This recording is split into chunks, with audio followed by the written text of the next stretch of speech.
So hello guys, this is Dr. Magbohos, Jan, an OBGYN, and I would like to talk about PCOS or Polycystic Ovarian Syndrome.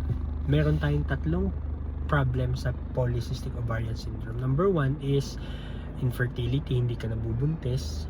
Number 2 is hirsutism o marami kang tagihawat, mabuhok yung katawan mo. And number 3, the last is menstrual irregularities. So, pag-usapan natin ng mabilis, ano yung menstrual irregularities and hirsutism and also infertility. Number 1 is the infertility. Hindi ka nabubuntis. Nagkakaroon ka ng problem sa fertility mo. Especially, this is true among patients with BMI overweight, or yung may mga patients tayo na meron silang metabolic problems. So, magkaduksong sila ng menstrual irregularities. Parehas ang menstrual irregularities at infertility na ang problem ay mataas ang estrogen. So, meaning, may dalawang sources kasi ng estrogen. Number 1 is sa ovaries. Number 2 is the fat cells. Ngayon, pagka may metabolic problem ka, mas mataas yung estrogen mo kumpara mo sa progesterone. And in a normal menstrual cycle, dapat hindi ganun. Pag mataas ang estrogen mo, mas kumakapal yung lining ng uterus, ng matres. At para lumipis siya at mag-shed or lumabas siya sa pamamagitan ng regla, kailangan mo ng progesterone.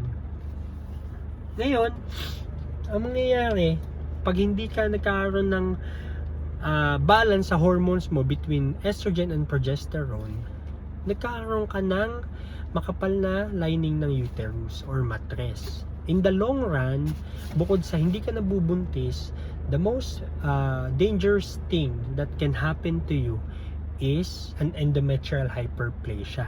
Ano yung endometrial hyperplasia? Yun yung nagkaroon ka ng precursor or para siyang papunta ng cancer, precursor to a endometrial carcinoma.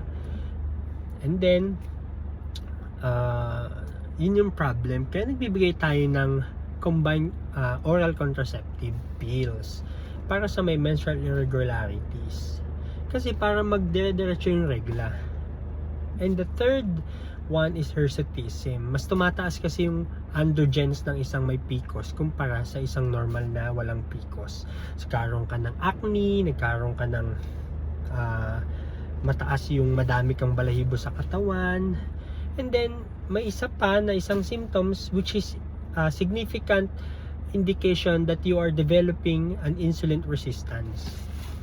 So, what is it? It is the acanthosis nigricans. Nagkaroon ka ng itim-itim dito sa batok mo. Ngayon, yun ang nagiging problem natin sa PCOS. Ayaw nating aminin, pero mahirap talagang gamutin ng PCOS. Minsan may mga puputang pasyente, humingi sila ng magic pills, ng magic na gamot, pero I always tell them, it's about the diet, it's about lifestyle modification. You have to lose weight, you have to move more, you have to control and modify your diet, you have to be more active. Okay? So, karon tayo ng misconception na gamot lang ang kailangan. Hindi.